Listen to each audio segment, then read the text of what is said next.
یا آپ کے بابا جان حضرت مولا مرتضیٰ کا جو معمول تھا اسی کا عکس ذات علی بن حسین میں بھی نظر آتا ہے۔ سبحان اللہ۔ ایک موقع پر آپ کے خادم حاضر خدمت ہوئے، عرض کی جس طرح کہ آپ نے سنا کہ مال عطا کرنا آپ کا معمول تھا، تو اس نے آ کر کہا حضور سارا تو آپ دے دیتے ہیں، نہ کبھی آپ نے حساب رکھا، نہ کبھی کوئی آڈٹ رکھا کہ کس کو کتنا دے رہا ہوں، کب دے رہا ہوں، کیسے دے رہا ہوں، اور باقی اگلا پورا مہینہ اپنا خرچ۔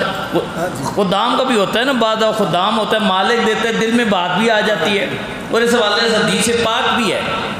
رسول اللہ نے فرمایا مالک دے اور خادم آگے فقیر کو خوش دلی سے دے۔ جہاں مالک کو اللہ اجر عطا فرماتا ہے وہیں اس خادم کو بھی اجر عطا فرماتا ہے۔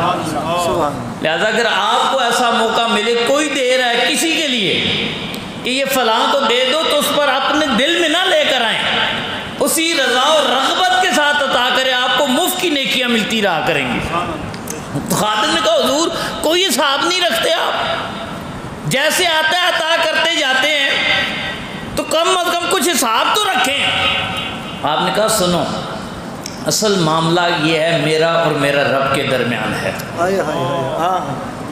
میں نے رب کے ساتھ ایک ڈیل کی ہوئی ہے، معاملہ کیا ہوا ہے، وہ رب مجھے بے حساب دیتا ہے، میں آگے بے حساب اس کی مخلوق کو دیتا ہوں۔ مجھے ڈر یہ جو تو مجھے کہنا چاہ رہا ہے کہ جس دن میں نے گن گن کے حساب کر کے دیا تو کہیں وہ بے حساب دینے والی ذات حساب نہ کرنا شروع کر دے، لہذا جو میرا معمول ہے سے ایسے ہی جاری رہنے دے۔